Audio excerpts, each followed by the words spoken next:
ஓ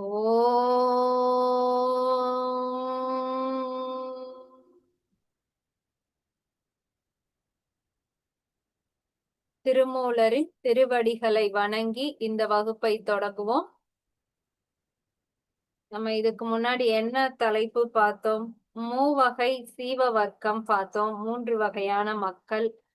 அந்த 3 வகை மக்களையும் சொல்லிட்டு அடுத்த தலைப்பா பாத்திரம் பத்தி சொல்லியிருந்தாரு. பாத்திரம் அப்படிங்கிறது அவங்களுடைய குணம் என்ன?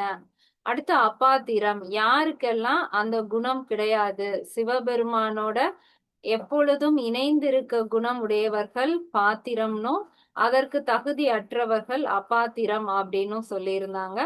அந்த தலைப்பு எதுக்காக சொல்லியிருந்தாங்கன்னா, ஆன்மாக்கள்ல மூவகை ஆன்மாக்கள் இருக்காங்க.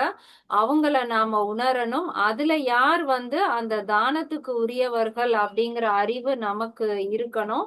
அவங்களுக்கு தானம் செய்யும் போதுதான் அது அடுத்த பிறவிக்கு நமக்கு பதிப்புண்ணியமா வரும். அப்படி இல்லாம நம்மள ஏமாத்துறவங்க, போலி சாமியார் போல வேடம் அணிந்து இருக்கிறவங்க, அவங்களுக்கெல்லாம் நாம செய்யக்கூடிய தானம் பிரயோஜனமே இல்ல. இன்னும் ஒண்ணு, நம்ம அந்த அந்த ஞானம் கூட இல்லாம ஏமாறுற மாதிரி இருந்தோம்னா அது முழுக்க முழுக்க நம்மளுடைய பிழை. அதுக்காக நாம தான் கஷ்டப்படுவோம். அதனால ஒவ்வொருவருமே அந்த பாத்திரம் அபாத்திரம் உணர்ந்து இருக்கணும் அப்படிங்கறதோட நம்ம பார்த்தோம். இப்ப அடுத்த தலைப்பு தீர்த்தம். இப்ப அந்த ஆஹ் யாருக்கெல்லாம் அந்த பாத்திரத்துக்கான குணம் கிடைக்கும். எப்போதுமே இப்ப ஒருத்தவங்க சகலர் நிலையிலேயே சிவபெருமான அடையக்கூடிய அந்த தகுதி வாய்ந்தவங்களா இருந்தாலும் அது எப்படி நாம அவங்களுக்கு எப்படி அது கிடைக்குது? இல்ல அவங்க விஞ்ஞான கலரா இருந்தாங்கன்னா அவங்களுக்கு என்ன மூலமா அந்த நிலை அவங்களுக்கு கிடைக்குது அப்படிங்கிற தலைப்பு. அடுத்து தீர்த்தம். தீர்த்தம் நமக்கு எல்லாருமே கேள்விப்பட்டிருப்போம். கோயிலுக்கு போனா அங்க தீர்த்தம் கொடுப்பாங்க. அந்த கோயில்ல அபிஷேகம் பண்ண அந்த நீர் இதெல்லாம் ஒரு தொட்டில போய் விழும். அததான் தீர்த்த தொட்டிப்பாங்க. அந்த தீர்த்தத்தை எடுத்து நாம இப்படி தலையில எல்லாம் தெளிச்சுக்குவோம். அதையும் தீர்த்தம்னு சொல்லுவாங்க. அப்படி இல்லைன்னா அந்த கோயிலுக்கு உள்ள போறதுக்கு முன்னாடி அங்க ஏதாவது குளம், அந்த நீர்நிலை இருக்கும். அது தீர்த்தம். அந்த தீர்த்தத்துல நாம கை கால் அலம்பிட்டு போனா நமக்கு நம்ம உடல் தூய்மையா மாறிடுச்சு. ஏன்னா அது புனித நீர். அதுல நம்ம காலை கழுவிட்டு உள்ள போனோம் அப்படின்னு நிறைய ஃபார்மாலிட்டிஸ் நம்ம கேள்விப்பட்டிருப்போம். இப்ப தீர்த்தம் அப்படின்னா அதுக்கு என்ன பொருள்னா தூய நீர். தூய நீர், தூய்மையான அந்த நீரை தான் நாம தீர்த்தம் அப்படின்னு சொல்றோம். அந்த தீர்த்தம் அப்படிங்கிற வார்த்தை அதோட வேர்ச்சொல் எதுல இருந்து அது வந்திருக்கு அப்படின்னா, தீர்த்து, தீர்ந்து விட்டது அப்படின்லாம் நம்ம சொல்றோம் இல்லையா? அதுல இருந்து வந்த வார்த்தை தான் தீர்த்தம். அப்ப எது தீர்ந்து விட்டது, எதை தீர்க்கக்கூடிய இது அந்த தீர்த்தம் அப்படின்னா, நம்மளுடைய வினைகளை தீர்க்கும் தன்மை உடைய அந்த நீர் தான் தீர்த்தம் அப்படின்னு சொல்றாங்க. அப்ப தீர்த்தத்துல நீராடுனா என்ன பலன் அப்படின்னா, நம்மளுடைய வினைகள் தீர்ந்து போயிரும் அப்படிங்கிறது தான் அதுக்கான பொருள். இப்போ வேற எதெல்லாம் நம்ம தீர்த்தம் அப்படின்னு சொல்லுவோம்னா, கங்கை நீரை தீர்த்தம் அப்படின்னு சொல்லுவோம். சில நதிய புனித நதி அப்படின்னு சொல்லுவோம். அந்த தீர்த்தத்துல நாம நீராடுனா நம்மளுடைய பாவம் எல்லாம் கழிந்திடும். அடுத்து நமக்கு மோட்சம் கிடைக்கும். அந்த மாதிரி நம்ம நிறைய சொல்லியிருக்கோம். அப்ப அந்த எதை வச்சு அவங்க அத தீர்த்தம்னு சொல்றாங்கன்னா, ஒரு ஒரு பள்ளம், ஒரு சுனை, சுனை சொல்ல மாட்டோம். நம்ம இப்ப இந்த கிணத்துல ஏதாவது பள்ளம் மாதிரி இருந்து அதுல இருந்து தண்ணி ஊறி வருது, தானாவே அப்படி ஊறி வருதுன்னா அத தீர்த்தம் அப்படின்னு சொல்றோம். கோயில்கள்ல அப்படிதான். சில இடங்கள்ல ஒரு பள்ளத்துல இருந்து தண்ணி ஊறி வர்றத தீர்த்தம் அப்படின்னு சொல்லுவோம். அப்படி இல்லைன்னா மலை மேல உயரமான ஒரு பகுதியில அந்த தண்ணி அதுல இருக்கிறத தான் சுனைன்னு சொல்லுவோம். அந்த சுனையில இருந்து தானா தண்ணீர் வருவத தீர்த்தம் அப்படின்னு சொல்லுவோம். இது எல்லாமே நாம வெளியில பார்க்கக்கூடிய தீர்த்தங்கள், புற தீர்த்தங்கள், வெளியில இருக்கக்கூடிய தீர்த்தங்கள். இது எல்லாமே புண்ணியம் அப்படின்னு நாம நினைக்கிறோம். ஆனா அந்த காலத்துல அவங்க சொன்னது இதெல்லாம் வெளியில எப்படி நீ தீர்த்தமா பாக்குறியோ அதே மாதிரி உனக்குள்ளயும் தீர்த்தம் இருக்கு. அகத்தீர்த்தம் உள்ள இருக்கு ஒரு தீர்த்தம். அதுல நீ நீராடும் போதுதான் அந்த பாவம் போகும். வெளியில நீராடுறத அவங்க சொல்லவே இல்லை. நாமெல்லாம் என்ன நினைச்சுக்கிறோம், கோயில்ல இருக்கிற அந்த குளத்துல நீராடினா இல்ல அந்த தண்ணிய வாங்கி மேல தெளிச்சுக்கிட்டா பாவம் போயிரும். அப்படி பார்த்தா எத்தனை பேரு கங்கையில போய் மூழ்கி எந்திரிக்கிறாங்க.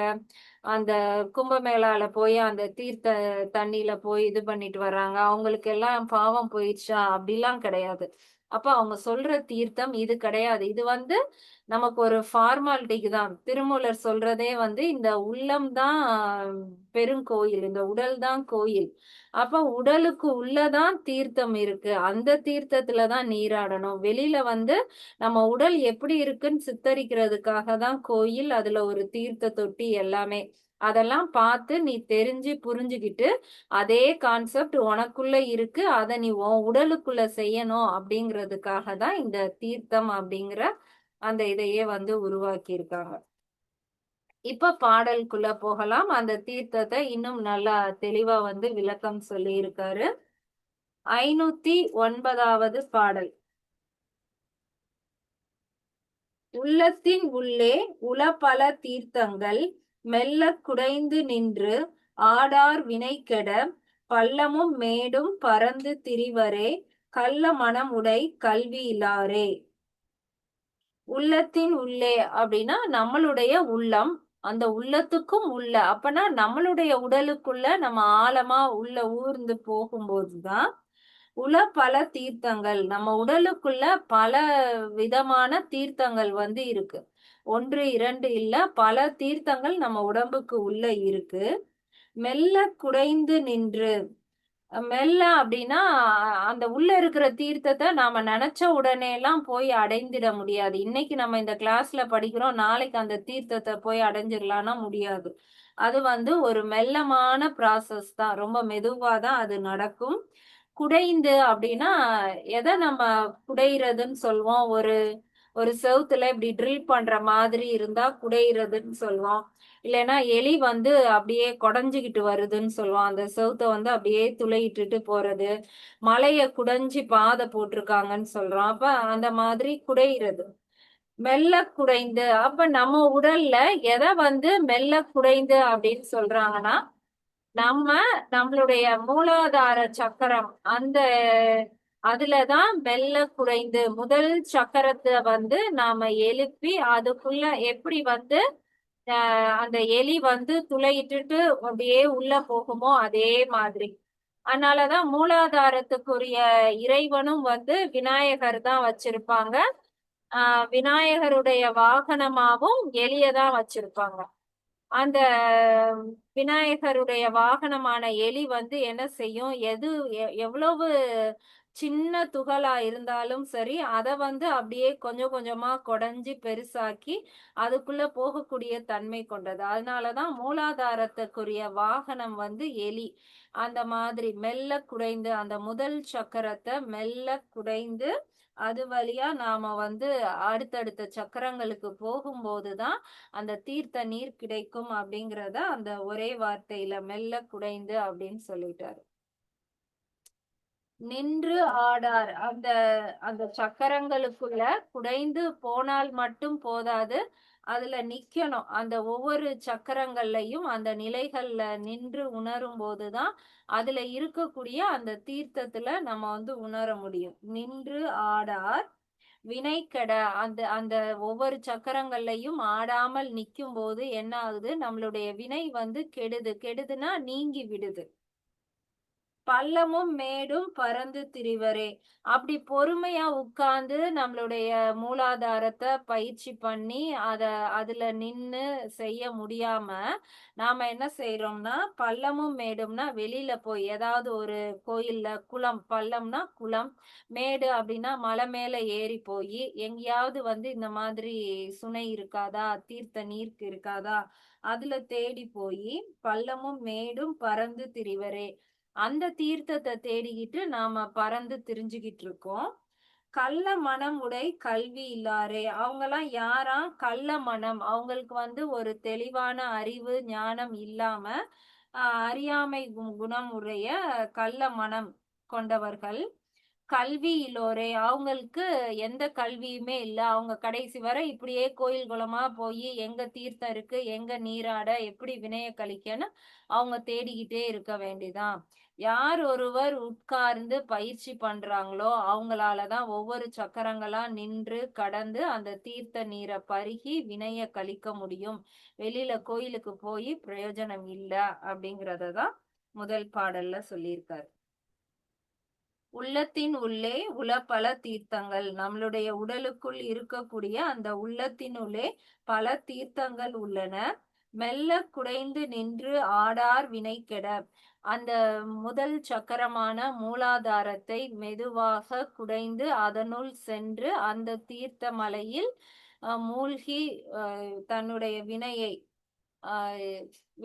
அழிக்கும் திறமை இல்லாதவர்கள் பள்ளமும் மேடும் பறந்து திரிவரே. வெளி உலகத்தில் இருக்கக்கூடிய அந்த கோயில் குளம் மேடு அங்க எல்லாம் பறந்து திரிந்து அலைவர். கள்ள மனம் உடை கல்வியிலோரே. அவர்களுக்கு எத்தனை காலம் தேடி திரிந்தாலும் அந்த ஞானம் கிட்டுவதில்லை. அவர்கள் கல்வி அறிவு இல்லாதவர்களாவே இருக்கிறார்கள். அடுத்த பாடல் 510வது பாடல். தளி அறிவாளர்களுக்கு தன்னிதாய் தோன்றும், குழி அறிவாளர்க்கு கூடவும் ஒன்னான், வழி அறிவாளர்க்கு வாய்க்கின்னும் வாய்க்கும், தெளி அறிவாளர் தம் சிந்தையுளானே. அப்ப நம்ம கோயில் குளம்னு போய் அந்த தீர்த்தம் வாங்குறது, அதை பருகிறது, அந்த நீர்ல குளிக்கிறது இதெல்லாம் தப்பா, அதெல்லாம் செய்யக்கூடாதா அப்படின்னு நமக்கு இப்ப தோணும். அதற்கான விடை அடுத்த பாடல்ல சொல்லியிருக்காரு. தளி அறிவாளர்களுக்கு, தளி அப்படின்னா கோயில், அந்த கோயிலுக்கு சென்று இந்த மாதிரி அவங்க சொன்ன ஃபார்மாலிட்டிஸ் எல்லாம் கரெக்டா ஃபாலோ பண்றாங்க. ஆனா அவங்களுக்கு எந்த விதமான கெட்ட எண்ணங்களும் கிடையாது. அந்த முதல் பாடல்ல கள்ள மனம் சொல்றாங்க இல்லையா, அவங்களுக்கு கெட்ட குணங்களை வச்சுட்டு சும்மா வெளியில போய் தீர்த்தத்துல நீராடினா நல்லது அப்படின்னு நினைச்சிட்டு போறவங்களை விட நல்ல மனதோட தான். ஆனா அவங்க அந்த கோயில் குளம்னு போய் அந்த மாதிரி நீராடினா என்ன நடக்கும்னா, தன்னித்தாய் தோன்றும். தன்னித்தாய்னா நம்மள தணிக்க செய்யற மாதிரி, நமக்கு என்ன பிரச்சனை இருக்கோ அதுக்கு ஒரு ஆறுதல் சொல்ற மாதிரி தான் அந்த இறைவன் ஒரு குளிர்ந்த ஒளியாக நமக்கு அருள் செய்வார். அவ்வளவுதானே தவிர நம்மளுடைய வினைகள் கழிவதற்கு அவர் துணை செய்ய மாட்டாரு. தனி அறிவாளர்களுக்கு தன்னித்தாய் தோன்றும். கோயிலுக்கு சென்று நன்முறையில் பூஜை செய்து இது பண்பவர்களுக்கு இறைவனானவன் குளிர்ந்த ஜோதியாய் துணையாக நின்று அருள் செய்வான். குழி அறிவாளர்களுக்கு கூடவும் ஒன்னான். குழி அறி அப்படின்னா காம குணம் உடையவர்கள். காம குணம்னா நம்ம பாக்குறோம் இல்லையா, காமம், மோகம், லோகம், மதம், ஆச்சரியம், இந்த மாதிரியான 5 தீய குணங்கள், அந்த குணங்களை தான் குழி அப்படின்னு சொல்றாரு. குழி அறிவாளர்களுக்கு அப்படின்னா அந்த தீய குணங்களை உடையவர்களுக்கு கூடவும் ஒன்னான். அவர்களுக்கு என்ன ஆனாலும் சரி அவர் பக்கத்துல வரவே மாட்டாரு. நம்ம எல்லா தப்பையும் பண்ணிட்டு போய் தீர்த்தத்துல நீராடிட்டு சிவபெருமான் நமக்கு துணை செய்வாருன்னு நினைச்சா அப்படி வரமாட்டாரு. நல்ல மனதோட போறவங்களுக்கு அவர் துணையாக வேணா நிப்பாரே தவிர வினைகள் தீர்ப்பதற்கு உதவி செய்ய மாட்டாரு. இந்த கள்ள குணம், அந்த காம குணத்தோட போறவங்களுக்கு எதுக்குமே அவர் நெருங்க மாட்டாரு. கூடவும் ஒன்னான், அவங்களுக்கு எந்த அருளும் கொடுக்க மாட்டாரு. வழி அறிவாளர்களுக்கு, வழி அப்படின்னா காற்று, காற்றினுடைய அறிவு உடையவர்கள் அப்படின்னா பிராணயாம பயிற்சி, இல்ல ஆசன பயிற்சி, தியான பயிற்சி, ஏதோ ஒரு விதத்துல ஏதோ ஒரு பயிற்சி செய்பவர்களுக்கு வாய்க்கினும் வாய்க்கும், அவங்களுக்கு அந்த வினையை அகற்றுவதற்கு வாய்க்கினும் வாய்க்கும்னா 50-50 பயிற்சி செய்து சிலரால வினைய கழிக்க முடியும். சிலருக்கு பயிற்சி மூலமா வினை கழியாது. ஆனா நாம முயற்சி பண்ணலாம். பொறுமையா உட்கார்ந்து அந்த மூலாதாரம் இதெல்லாம் உணர்ந்து ஒவ்வொரு பயிற்சியா செய்து வினைய கழிக்கிறதுக்கு நாம முயற்சி பண்ணலாம். அப்படி செய்யும் போது கூட சிலருக்கு அந்த தீர்த்தத்துல நனையக்கூடிய அந்த வாய்ப்பு கிடைக்கும். தெளிவு அறிவாளர் தம் சிந்தையுளானே.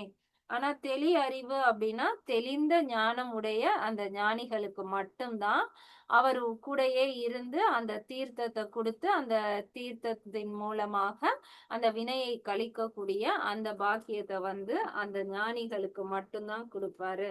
இப்ப நம்ம எவ்வளவு பயிற்சி பண்ணாலும் அந்த சிவ சிந்தனையிலே இருக்கிறவங்களுக்கு தான் அந்த வினையை கழிக்கக்கூடிய வாய்ப்பு கிடைக்கும். நாம என்ன பண்ணுவோம், இந்த காலையில ஃபுல்லா ஒரு பயிற்சி, அப்புறம் நம்ம ரொட்டீன் லைஃப்க்கு போயிட்டு திரும்ப சாயந்தரம் ஒரு பயிற்சி அப்படின்னு செய்யும்போது அந்த முழு ஞானிக்குரிய அந்த இது வந்து நமக்கு கிடைக்கல. யாரு வந்து அந்த தெளி அறிவாளர் அப்படின்னா தெளிந்த ஞானத்தை உடையவர்கள், அவங்களுக்கு தான் வந்து இறைவன் அந்த உள்ளத்திலே இருந்து அந்த தீர்த்தத்தை வந்து வழங்குவார்.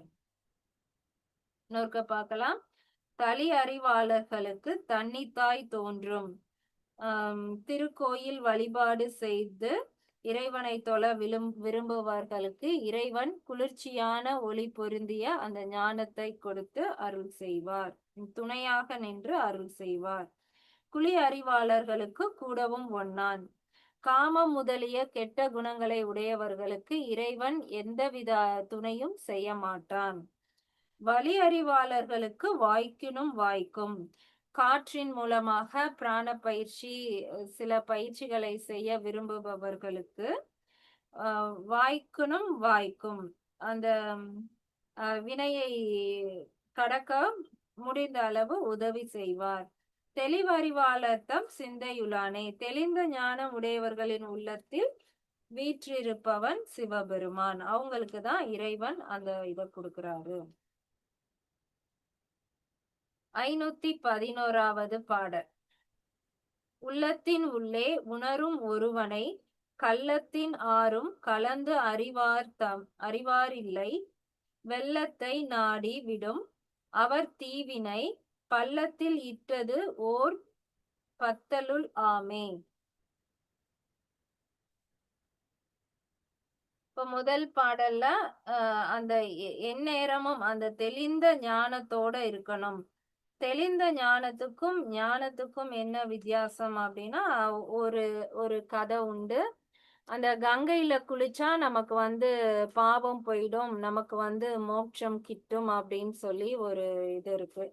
அப்போ ஒரு கதை, அதுல வந்து சிவபெருமானும் பார்வதியும் வந்து பேசுறாங்க. அது உண்மைதானா? கங்கையில போய் நீராடினா உண்மையிலே பாவம் போயிருமா என்ன? அப்ப அங்க குளிக்கிறவங்களுக்கு எல்லாம் பாவம் போயிருச்சா அப்படின்னு சொல்லி பார்வதி வந்து சிவபெருமான்கிட்ட கேக்குறாங்க. சிவபெருமான் வந்து எதுக்கு சந்தேகம், நம்ம அங்கேயே போய் பாத்துரலாம் அப்படின்னு சொல்லிட்டு 2 பேரும் வர்றாங்க. இங்க வரும்போது அவங்க ஒரு வயதான தோற்றத்தோட வர்றாங்க. இப்ப வந்து இருக்கும்போது சிவபெருமான் வந்து அவருடைய அந்த ஒரு சின்ன திருவிளையாடல் மாதிரி அந்த பார்வதிய வந்து அந்த நடு ஆத்துல, அந்த கங்கையில நடு ஆத்துல அவங்க வந்து தத்தளிக்கிற மாதிரி கொண்டு விட்டுடுறாங்க. இவர் கரையில இருந்துட்டு அந்த அம்மாவை காப்பாத்துங்க காப்பாத்துங்கன்னு சொல்லி கத்துறாரு. அங்க இருக்கிறவங்க எல்லாம் அவங்கள காப்பாத்தலாம் அப்படின்ட்டு போறாங்க. சிவபெருமான் சொல்றாரு, ஒரு நிமிஷம் நில்லுங்க. யார் வந்து பாவம் செய்யலையோ அவங்க தான் போய் அவங்கள தொடணும். வேற யாராவது தொட்டா நம்ம செத்துருவோம், அவங்க எழுந்து வந்துருவாங்க. அதனால பாவம் செய்யாதவங்க மட்டும் போய் அவங்கள தொட்டு காப்பாத்திட்டு வாங்க அப்படின்னு சொல்லுவாங்க. உடனே யாருமே போக மாட்டாங்க. எல்லாரும் மலைச்சு நின்றுவாங்க. போங்க போங்க, யாராவது பாவம் செய்யாதவங்க போங்கன்னா யாருமே போக மாட்டாங்க. அப்ப எதார்த்தமா அந்த வழியில இந்த கங்கை நீராடணும் அப்படிங்கிற எண்ணம்லாம் இல்லாம சாதாரணமா வந்த ஒரு ரிக்ஷாக்காரர் வர்றாரு. அவர் வந்து என்னாச்சு அப்படின்னு பார்க்கும்போது அந்த அம்மா நடு ஆத்துல இருக்காங்க, அவங்கள காப்பாத்தணும். அப்ப போய் காப்பாத்துங்க அப்படின்னு சொன்னா, இல்ல அவங்கள பாவம் செஞ்சவங்க தொட்டா அவங்க நம்ம இறந்துருவோமா அப்படின்னு சொன்னதும், அதெல்லாம் ஒண்ணும் ஆகாது அப்படின்னு சொல்லிட்டு அவர் வந்து இறங்கி போய் அந்த அம்மாவை காப்பாத்தி கூட்டிட்டு வந்துருவாங்க. அப்ப எல்லாரும் கேட்பாங்க, நீ எப்படி அவங்கள போய் தொட்ட? நீ எந்த பாவமே செய்யலையா அப்படின்னதும் அந்த ரிக்ஷாக்காரர் சொல்வாராம், இல்ல நான்லாம் நிறைய பாவம் செஞ்சிருக்கேன்.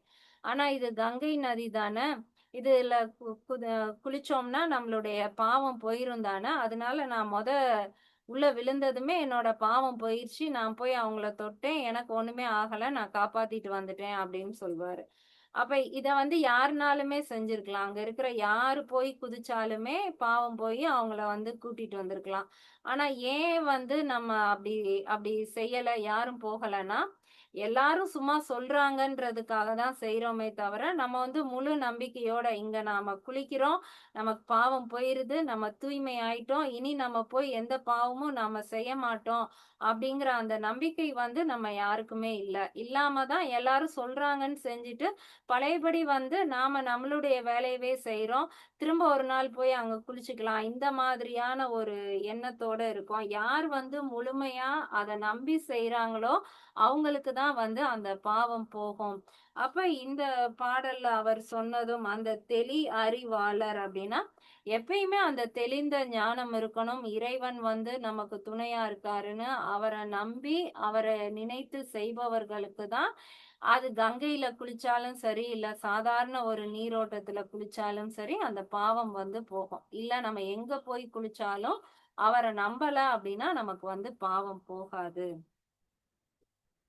இப்ப 511வது பாடல் பார்க்கலாம். உள்ளத்தின் உள்ளே உணரும் ஒருவனை அத்தகைய சிவபெருமான் நம்ம அந்த புனித நீராடி யார போய் அடைய போறோம் அந்த சிவபெருமான் தான். அவர் எங்க இருக்காரு? உள்ளத்தின் உள்ளே நமக்குள்ள தான் இருக்காரு.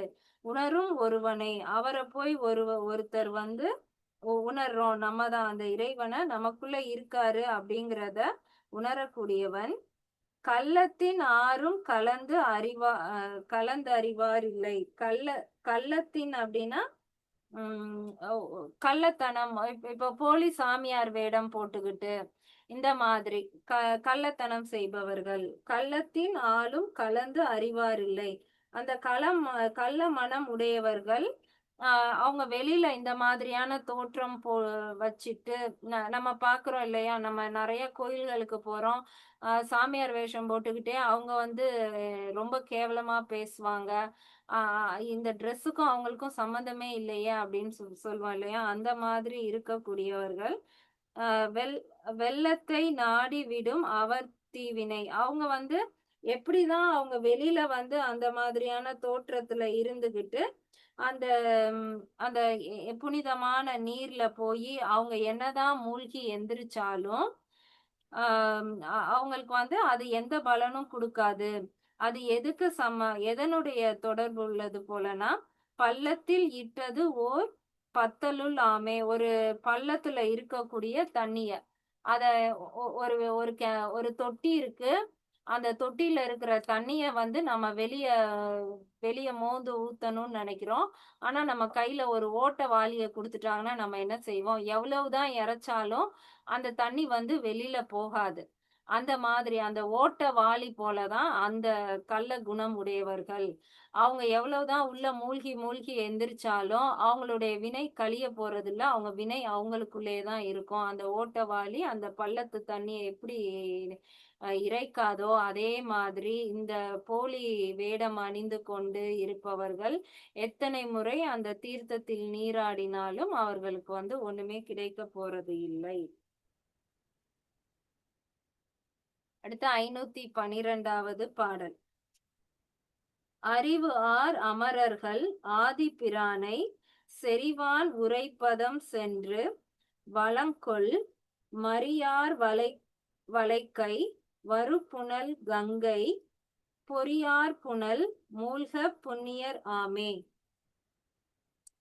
திருமூலர் வந்து சொல்றதே வந்து அண்டம்தான் பிண்டம், பிண்டம்தான் அண்டம். அப்ப நம்ம வெளியில என்ன பாக்குறோமோ அதுதான் நம்ம உடலுக்குள்ளயும் இருக்கு. நம்ம உடலுக்குள்ள என்ன இருக்கோ அதுதான் வந்து வெளியிலயும் இருக்கு. அறிவார் அமரர்கள். அமரர்கள் அப்படின்னா வானவர்கள், தேவர்கள் அவங்கள வந்து சொல்றாரு. அவங்க வந்து என்ன பண்றாங்களாம்? ஆதிபிரானை அப்படின்னா சிவபெருமானை செறிவான் அவங்க வந்து எப்படி நாம இந்த தீர்த்தத்துல நீராடுறோமோ அதே மாதிரி அந்த வானவர்கள் தேவர்களும் வந்து சிவபெருமானையே நினைத்து அந்த தீர்த்தத்துல வந்து நீராடுறாங்க. அது வெளியில நாம எப்படி பார்க்கலாம் அப்படின்னா இப்ப இந்த இமயமலை கங்கை வந்து அங்க இருந்து தானே உற்பத்தி ஆகுது. அந்த இமயமலை வந்து பனியால சூழப்பட்டு இருக்கு.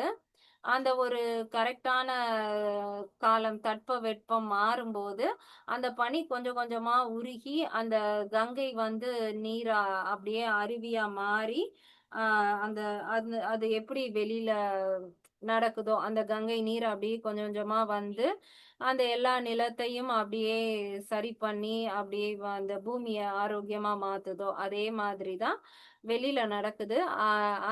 அந்த வெளியில இருக்கக்கூடிய இந்த நீர் இந்த இதுல தான் வானவர்கள், தேவர்கள் வந்து இருக்காங்க. இதே இது எப்படி அந்த அண்டத்துல நடக்குதோ, தேவர்களுக்கு கிடைக்குதோ, அதே இது நம்ம உடலுக்குள்ள இந்த பிண்டத்துக்குள்ளேயும் நடக்கும். நம்மளுடைய தலை தான் வந்து இமயமலை. அதுக்குள்ள இருக்கிறது தான் அந்த அமிர்த நீர் சுரப்பிகள். அது வந்து நமக்கு ஒரு பக்குவ காலம் வரும்போது, அது கொஞ்சம் கொஞ்சமா சுரந்து அப்படியே நம்ம தலைக்குள்ள இறங்கி, நம்மளுடைய வினைகள் முழுவதையும் கழித்து இந்த உடலை வந்து மாற்றும். வெளிய நடக்கிறது தான் உள்ளேயும் நடக்குது. அததான் சொல்லியிருக்காரு. அறிவு அறிவார் அமரர்கள் ஆதி பிரானை செறிவான். ஆஹ் அறிவு ஞானம் உடைய வானவர்கள் ஆதி பிரானாகிய சிவபெருமானை அடைவார்கள். உரைப்பதம் சென்று வளங்கொள் மரியா உரைப்பதம் சென்று வளங்கொள் அப்படின்னா ஆஹ் நமக்குள்ளேயும் இருக்கக்கூடிய அந்த கெட்ட குணங்கள் உரைப்பதம்னா அந்த காமக்கலை குணங்கள் அது எல்லாத்தையும் வென்று அந்த காமபதம் சென்று வளங்கொள்னா அது எல்லாத்தையும் நீக்கிட்டு வெற்றி பெற்று மரியார் வளைக்கை அந்த அந்த மாதிரி எல்லா குணங்களையும் அழித்து விட்டுட்டு அந்த இறைவனை நினைப்பவர்களுக்கு தான் புனல் கங்கை எப்படி வந்து வெளியில அந்த கங்கை நீர் உற்பத்தியாகி வருதோ அதே மாதிரி நமக்குள்ளேயும் இந்த தொண்டைக்கு கீழே இருக்கிறது தான் அந்த எல்லா குணங்களும் அதெல்லாம் நீங்கும் போது மேல இருந்து சுரக்கக்கூடிய அந்த கங்கை நீரானது நம்மளுடைய அமிர்த சுரப்பியாக அது உடல் முழுவதும் வரும் புனல் கங்கை. பொறியார் அப்படின்னா நம்மளுடைய ஐம்பொறிகள் இந்த ஐம்பொறிகளை கொண்டுதான் நாம வந்து அந்த காம குணங்களையும் விட்டொழிந்தோம். அடுத்து இறைவனை உணர போறதும் இந்த ஐம்பொறிகளாலதான். பொறியார் புனல் புனல்னா நீரு அந்த மேல இருந்து புனலுக்கு இன்னொரு பொருள் கண்களையும் குறிக்கும் நீரையும் குறிக்கும்.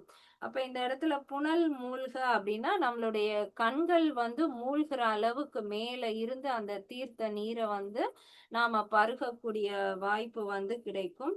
புனல் மூழ்க புண்ணியராமே அவங்களுக்கு தான் வந்து அந்த புனித நீரை ஆடின அந்த புண்ணியம் வந்து கிடைக்கும்.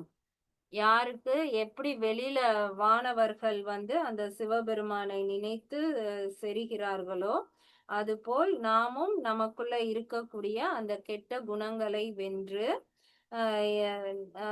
பொறியார் நம்மளுடைய ஐம்பொறிகளை கொண்டு அந்த குணங்களை எல்லாம் அளித்த பிறகு நம்மளுடைய வினைகள் தீரும்படி நம்மளுடைய கண்கள் மூழ்கும்படி தலைப்பகுதியில் இருக்கக்கூடிய அந்த கங்கை நீர் போன்ற அந்த புனித தீர்த்தம் நமக்கு கிடைப்பதுதான் புண்ணியமான ஒரு நிலை அப்படின்னு சொல்லியிருக்கார். அடுத்து 513வது பாடல். கடலில் கெடுத்து குளத்தினில் காண்டல் உடலுற்று தேடுவார் தம்மை ஒப்பார் இல் திடமுற்ற நந்தி திருவருளால் சென்று உடலில் புகுந்தமை ஒன்று அறியாரே. கடலில் கெடுத்து குளத்தினில் காண்டல். கடலில் கெடுத்து அப்படின்னா ஒரு பொருளை நாம கொண்டு போய் கடல்ல தொலைச்சிட்டு குளத்தினில் காண்டல் அதை போய் திரும்ப குளத்துல தேடுறது அது எப்படி வந்து சம்பந்தமே இல்லாம இருக்கு. கடல்ல தொலைத்த ஒரு பொருளை நாம கடல்ல தேடினாலுமே கிடைக்காது. அதை போய் நாம வந்து குளத்தினில் தேடி கண்டுபிடிக்கிறது எப்படியோ அது போலதான் உடலுற்று தேடுவார் தம்மை ஒப்பாரில். இந்த உடலுக்குள்ள தேட வேண்டிய பல தீர்த்தங்கள் முதல் பாடல்லே சொன்னார் இல்லையா உள்ளதான் பல தீர்த்தங்கள் இருக்கு. அப்படி உடலுக்குள்ள இருக்க வேண்டிய அந்த தீர்த்தங்களை எல்லாம் தேடி உணராமல் ஒப்பார் இல்லாத தேடி அதுக்குள்ள தம்மை தேடுவார் இல்லாமல் திடம் உற்ற நந்தி திருவருளால் சென்று அந்த இறைவனுடைய அருள் இருந்தாலே போதும் நம்மளால அவரை வந்து அடைய முடியும். நமக்குள்ள இருக்கிற அந்த இறைவனை வந்து நாம உணர முடியும். அப்படி சொல்லாமல் உடலில் புகுந்தமை ஒன்று அறியாரே. அப்படி நம்ம உடலுக்குள்ளதான் எல்லாமே இருக்கு. இறைவன் நந்தியாக உள்ள இருக்கிறார், திருவருள் செய்கிறார் அப்படிங்கிறதெல்லாம் உடலுக்குள்ளேயே இருக்கிறத தெரிஞ்சுக்காம நம்ம வெளியில போய் தேடிட்டு இருக்கோமே, நம்மளுடைய அறியாமையை நினைத்து அவர் வந்து வருத்தப்படுறாரு. இன்னொருக்க பார்க்கலாம். கடலில் கெடுத்து குளத்தினில் காண்டல். கடலில் ஒரு பொருளை இட்டுவிட்டு அதை குளத்தில் தேடுபவர் உடலுற்று தேடுவார் தம்மை ஒப்பார் இல்லை. நீர் பையான கடலில் வந்து நீங்குவதை கெடுத்து அதை நெற்றி பகுதியான குளத்தில் ஒளியாக பெறுபவரை நிகர்க்க மாட்டார். திடம் உற்ற நந்தி திருவருளால் சென்று. திடமுற்ற நந்தி அப்படிங்கிறது சிவபெருமான். அவருடைய திருவருள் இருந்தாதான் நம்மளால அதை சென்று அடைய முடியும். உடலில் புகுத்தமை ஒன்று அறியாரே. அவருடைய அருளால் நம்மளுடைய உடலில் புகுந்து மேல் சென்றமையை அறியார். நம்ம உடலுக்குள்ள அந்த தீர்த்த நீர் வந்து நம்மளுடைய தலையில இருந்து இந்த புருவ மத்தி வழியா தான் இறங்கி வருது. இந்த உடலுக்குள்ள தேடாம நாம வெளியில போய் தேடுறதுனால எந்த பயனும் இல்லை. அடுத்த பாடல் 514.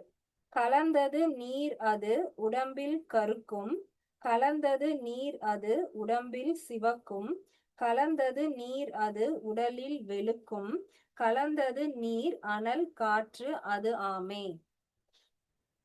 இதான் கடைசி பாடல்.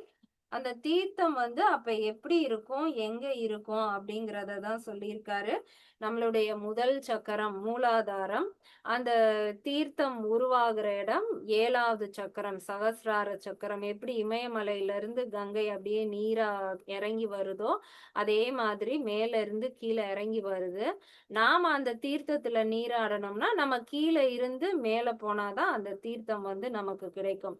அப்ப கீழே இருக்கக்கூடிய அந்த சக்கரங்கள்ல இருக்கக்கூடிய நீரினுடைய தன்மை எப்படி இருக்குமா, கருப்பா இருக்குமா. அடுத்து கொஞ்சம் கொஞ்சமா மேல போகும்போது அந்த நீரினுடைய தன்மை சிவப்பாக மாறும். அடுத்து மேல போகும்போதுதான் அது வெள்ளை நிறமாக மாறும். அதத்தான் இந்த பாடல்ல சொல்லியிருக்காரு. கலந்தது நீர் அது உடம்பில் கருக்கும்.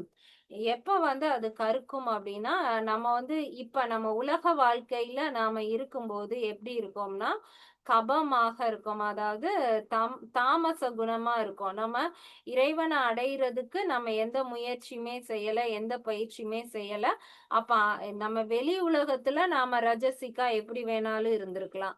ஆனா இறைவனை அடையக்கூடிய விஷயத்துல நாம எந்த முயற்சியுமே செய்யல அப்படின்னா நாம வந்து தாமச குணத்தோட இருக்கோம். அப்ப அந்த தாமச குணத்தோட இருக்கிறவங்களுக்கு அந்த அந்த தீர்த்த நீர் வந்து கருக்கும். அப்ப மூலாதாரத்துல அது வந்து கருப்பான நிலையில அந்த தீர்த்தம் வந்து இருக்கும். கலந்தது நீர் அது உடம்பில் சிவக்கும். இப்ப நாம இதெல்லாம் படிக்கிறோம், நமக்கு கொஞ்சம் கொஞ்சமா புரியுது, இறைவன் அடையணுங்கிற ஆர்வம் வருதுன்னா நாம சில பயிற்சிகள் செய்வோம். வாசி யோகமோ ஏதோ ஒரு சில பயிற்சி ஏதாவது ஒரு குரு கிட்ட போய் கத்துக்கிட்டு வந்திருப்போம். அப்ப என்ன பண்ணுவோம், நம்ம ஏதோ குண்டலினி யோகம் ஏதோ ஒண்ணு செய்யறோம்னா நமக்குள்ள ஒரு சில பயிற்சி மூலமா சூடை ஏற்படுத்துவோம். அப்ப தாமச குணத்துல இருந்த நம்மளுடைய உடல் வந்து ரஜசிக்கான குணத்துல மாறும். எடுத்த உடனே ஒரு அதிகமான வெப்பத்தை நம்ம உடலுக்குள்ள கொடுத்துதான் நம்ம அந்த பயிற்சியை தொடங்குறோம் அப்படின்னா அது ரஜசிக்கா மாறும்போது அந்த கருப்பா இருந்த தீர்த்தம் வந்து இப்ப சிவப்பு நிறமா மாற ஆரம்பிச்சிடும். அதை சூடாக்குன மாதிரி ஒரு சிவப்பு நிறம் தோன்றும். கலந்தது நீர் அது உடம்பில் வெளுக்கும். அது சிவப்பான பிறகு நம்ம ரஜசிக்கான தன்மைக்கு வந்த பிறகு கொஞ்சம் கொஞ்சமா நாமக்கு அந்த பயிற்சியில பக்குவம் வந்து கொஞ்சம் கொஞ்சமா அந்த வினைகள் கழியும் போது நாம அப்படி சாத்வீகமா மாற ஆரம்பிச்சிருவோம். அப்ப அந்த சிவப்பா இருக்கக்கூடிய அந்த தீர்த்த நீரும் கொஞ்சம் கொஞ்சமா வெள்ளை நிறமாக வெளிரும் அப்படின்னு கொடுத்திருக்காங்க இல்லையா. அப்ப அது வந்து வெள்ளை நிறமாக மாறும். இப்படிதான் எல்லாருக்குள்ளயும் தீர்த்தம் வந்து கருப்பா இருந்து சிவப்பா மாறி வெள்ளை நிறமாக மாறும். கலந்தது நீர் அனல் புனல் காற்று அது ஆமே. இப்ப அந்த தீர்த்தத்துக்குள்ள என்னெல்லாம் இருக்கு? நீர் இருக்கு, அனல் இருக்கு, காற்று இருக்கு. இது எல்லாமே கலந்ததுதான் அந்த தீர்த்தம் அப்படின்னு சொல்லக்கூடிய நீர். அப்ப அது நம்ம உடலுக்குள்ளதான் இருக்கு. அதுல வந்து ஒரு அனலும் இருக்கு, காற்றும் இருக்கு, நீர்த்தன்மையும் இருக்கு. அதுதான் தீர்த்த நீர். அது நம்மளுடைய வினைகள் நீங்கும் போதுதான் நமக்கு கிடைக்கும்.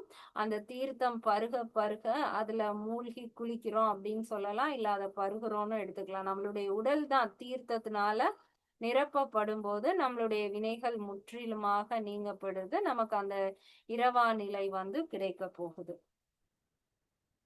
ஆக இந்த தீர்த்தத்துல 6 பாடல்கள் சொல்லியிருக்காரு. முதல் பாடல்ல அந்த தீர்த்தம் அப்படிங்கிறது நமக்கு உள்ளதான் இருக்கு. வெளியில கோயில் குளம்னு போய் தேடுறவங்க வந்து அறிவற்றவர்கள் அப்படின்னு சொல்லியிருக்காரு. 2வது பாடல்ல நாம வெளியில போய் தேடுறதுனால நமக்கு இறைவனுடைய ஆறுதல் தான் கிடைக்கும். வினை தீர்க்கப்படணும்னா நாம வந்து பயிற்சி பண்ணா தீரும் தீராது. ஆனா ஞான நிலையோட இருந்தோம்னா கண்டிப்பாக நம்மளுடைய வினைகள் தீரும், அந்த தீர்த்தம் கிடைக்கும் அப்படின்னு சொல்லியிருந்தாரு. அடுத்து 3வது பாடல்ல காம குணம் கள்ள குணத்தோட நாம என்னதான் நீர்ல போய் மூழ்கி மூழ்கி எந்திரிச்சாலும் நமக்கு அந்த தீர்த்தத்தினால எந்த பலனும் இல்லை அப்படின்னு சொல்லியிருந்தாரு. 4வது பாடல்ல எப்படி தேவர்களுக்கு வந்து வெளியில அந்த கங்கை நீர் வந்து புனித நீரா கருதப்படுதோ அதே மாதிரி நம்ம உடலுக்குள்ளேயும் கங்கை நீர் இருக்கு, அதுல நீராடணும் அப்படின்னு சொல்லியிருக்காரு. அடுத்த பாடல்ல கடல்ல இருக்கிற ஒரு விஷயத்த நாம குளத்துல எப்படி தேடுறது, அது மாதிரிதான் இந்த உடலாகிய கடலுக்குள்ள நம்மளுடைய புருவ மத்தியில இருக்கக்கூடிய அந்த தீர்த்தத்தை வெளியில போய் தேடுனா கிடைக்குமா அப்படின்னு கேட்டிருந்தாரு. கடைசி பாடல்ல அதுல கருப்பு சிவப்பு வெள்ளை அப்படின்னு சொல்லி அந்த தீர்த்தத்தினுடைய நிறம் எப்படி மாறும், வெள்ளையாகும் போது நம்மளுடைய பாவங்கள் எல்லாம் தீர்ந்து நமக்கு வந்து அடுத்த நிலை கிடைக்கும், அதையும் சொல்லியிருக்காரு. இப்ப இதுல எதுவும் சந்தேகம் இருந்தா கேட்கலாம்.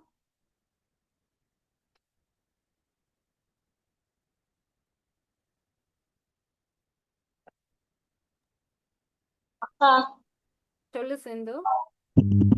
அக்கா தீர்த்தம் சொல்றீங்களா? இதுக்கு முன்னாடி ஒருக்க மேல இருந்து இந்த பால் வரும் அப்படின்னு சொல்றீங்க, ரெண்டும் ஒண்ணுதானாக்கா? ஆமா, அமிர்த பால் அப்படின்னு சொல்றோம்ல ஆமா நம்ம, ஆமாக்கா. அதுதான். ஓ சரி சரி. ஓகே. அதுதான் நமக்கு அப்படியே அந்த மேல இருந்து அப்படியே ஒவ்வொரு சுரப்பிகள்ல இப்பயும் நமக்கு சுரந்துகிட்டு தான் இருக்கும். நமக்கு வந்து அந்த ஞானம் இல்லாதனால அது அப்படியே கீழே இறங்கி அந்த கருப்பான நீரா மாறிடுது, வேஸ்டா போயிருது. நம்ம அதை உணரும் போதுதான் அதை நம்ம உள்வாங்கி அந்த வினைகள் எல்லாம் போய் உடல் முழுவதுமே அந்த வெள்ளை நிற தீர்த்தமாக நம்ம உடல் வந்து மாறும். அது எப்படி பிரியா உள்வாங்கிறது? நம்ம வினைகள் ஆமாக்கா. தீர தீர நமக்கு தெரியும்க்கா, நமக்குள்ள சுரக்கிறது. ஓ வினைகள் இருக்கிறனாலதான் நமக்கு தெரியல. நம்ம இப்ப சர்வாங்காசனம் எல்லாம் பண்றோம்ல, ஆமா. இப்ப நம்ம நாளைக்கு அந்த கிளாஸ் தான்க்கா நம்ம சக்தி யோகால போட்டிருக்கோம்ல. நான் வந்து சுரப்பிகளை பத்தின சிறப்பு வகுப்புன்னு போட்டிருக்கோம்ல. அதுதான் சுரப்பிகள் தான் தீர்த்தம். ஒவ்வொரு சுரப்பியும் சுரக்கிறது தான் தீர்த்தம். இப்போ நமக்கும் எல்லா சுரப்பியும் அந்த தீர்த்தத்தை வந்து சுரந்துகிட்டு தான் இருக்கு. ஆனா நமக்கு அது தெரியல. இப்ப நைட் எல்லாம் சுரப்பிகள் சுரந்திருக்கும், காலையில எந்திரிச்சு நம்ம பாட்டுல வேலைகளை பார்க்கும்போது அது அப்படியே டைஜஸ்ட் ஆகி அந்த கருப்பு நீரை அது வெளியேறிடுது. இப்ப சிலர்லாம் பார்த்தோம்னா காலையில வேற எந்த வேலையும் செய்ய மாட்டாங்க, சிரசாசனத்துல மட்டுமே நிப்பாங்க. சிலருடைய யோகா பிராக்டிஸே அப்படிதான் இருக்கும். சிரசாசனம் மட்டும்தான் ஒரு 1/2 மணி நேரம் நின்னுட்டு அப்புறம் அப்படியே அவங்களுடைய இதுக்கு போயிருவாங்க. அந்த முன்னாடி காலத்துல நம்ம தாத்தாக்கள்லாம் பார்த்தா அவங்க யோகா செய்வாங்கன்பாங்க, பார்த்தா தலைகீழா மட்டும்தான் நிப்பாங்க, வேற யோகாலாம் பெருசா செய்ய மாட்டாங்க. அவங்களுக்கு எல்லாமே அந்த தலைக்குள்ள சுரந்த நீரை கொஞ்ச நேரம் அந்த கழுத்திலே நிப்பாட்டிடுறாங்க. நம்ம சர்வாங்காசனம் ஹலாசனம் இதெல்லாம் செய்யும் போது அந்த நீர் வந்து உடனே இறங்காது, கொஞ்ச நேரம் அந்த கழுத்திலே நிக்கும். அரை மணி நேரம் வரை இருக்காங்கன்னா அரை மணி நேரம் அது தலைக்குள்ளேயே தான் இருக்கும். அதுக்கப்புறம் அவங்க மெதுவா ரிவர்ஸ் வர்றாங்க அப்படின்னா அது வந்து அவங்களுக்கு அப்படியே உடம்பெல்லாம் போகும். அதுல அவர் சொல்லியிருக்காருல சில பயிற்சி, ஏதோ ஒரு பயிற்சி பண்றவங்களுக்கு பாதி தீரும் தீராது. இல்ல நம்ம வேற இந்த உஜை பிராணாயாமம் எல்லாம் செய்யும்போது கொஞ்ச நேரம் நம்ம தொண்டையில நிப்பாட்டுறோம். அந்த மாதிரி சில பயிற்சிகள் செஞ்சும் நம்ம வந்து இந்த தீர்த்தத்தை வந்து உணரலாம். அதுக்கும் நிறைய பயிற்சிகள் இருக்கு. அப்புறம் அந்த பயிற்சிகள் செய்யும் போது நம்ம வினைகள் போயிருங்கிறீங்களா? போகும் அந்த போகும். பயிற்சிகள்ங்கிறது வந்து நம்ம பிரீத்திங் எக்ஸசைஸ் மாதிரி தானே பிரியா இருக்கும்? பிரீத்திங் எக்ஸசைஸ் தான்க்கா. இந்த சுரப்பி தான்க்கா அறிவு. நமக்கு வந்து இறைவன் யாருன்னு காட்டுற அறிவே இந்த சுரப்பி தான். நம்ம வெளியில புக்ல இருந்து என்ன படிச்சாலும் நமக்கு வந்து ஏறாது. நமக்கா உள்ள அது சுரக்கணும். சுரந்து அதுதான் அவனுடைய அருள். அவன் அருளாலே அவன் தாள் வணங்கினா அவன் நமக்கு சுரந்து அந்த அறிவை காட்டுறான் அப்படின்னா நமக்கு வந்து அது புரியும். அப்ப நம்ம இறைவனை அடையணும், இந்த வினைகள் செஞ்சு பிரயோஜனம் இல்லை அப்படிங்கிற ஞானம் நமக்கு அப்பதான் வரும். உள்ள இருந்துதான் அறிவு வரும். நம்ம படிக்கிறதுனால இது கேட்கறதுனால வராது. இப்போ வந்து நமக்கு எல்லாம் தெரிஞ்ச மாதிரி இருக்கும். ஆனா நம்ம உணர மாட்டோம். எப்ப நமக்கு அந்த நீர் வருதோ அப்ப நாம உணர்ந்துருவோம். அப்ப கொஞ்சம் கொஞ்சமா நாம மாறுவோம். அப்படின்னா காலையில நம்ம எக்ஸசைஸ் பண்றோம்ல, அந்த தலைகீழா நிக்கிற பொசிஷன் இருந்தாலுமே அதை வந்து இங்க நிக்குங்கிறீங்க. அடுத்து கொஞ்சம் கொஞ்சமா இறங்குறது வந்து எப்படி இறங்கும்? அது சல்லுன்னு எப்பயும் போல நேராவே இறங்கிறாதா? இறங்காது. நம்ம இங்க கொஞ்ச நேரம் நிப்பாட்டும் போதே அது நம்மளுடைய லங்ஸ்ல ஃபில் ஆகுறது, அந்த தைராய்டு கிளாண்ட்ஸ் ஃபில் ஆகுறது கொஞ்சம் கொஞ்சமா தான் அது இறங்கும். கொஞ்ச நேரம் நம்ம அந்த ஆசனத்துல இருந்துட்டு வரும்போது சரி, சரி. அதுவே நம்ம உடம்புல இருக்கிற பிரச்சனைகளை சரி பண்ணும். கொஞ்சம் கொஞ்சமா அது இறங்குறது. நம்ம காலையில எந்திரிச்ச உடனே காஃபி தேவையில்லாதது இந்த உணவெல்லாம் நாம உள்ள கொடுக்கும்போது அந்த அந்த நம்ம கொஞ்சம் ஸ்பேஸ் கொடுக்கணும் அது இறங்குறதுக்கு, அதை உணர்றதுக்கெல்லாம். ஓகே பிரியா. நாளைக்கு கிளாஸ்ல என்னன்னு பார்க்கலாம். ஓகேக்கா. தேங்க்யூ பிரியா. Thank you ma'am. தேங்க்யூக்கா. தேங்க்யூ சிந்து. Thank you, திருமூலரின் Thank you. திருவடிகளை வணங்கி இந்த வகுப்பை முடித்துக்குவோம். நன்றி.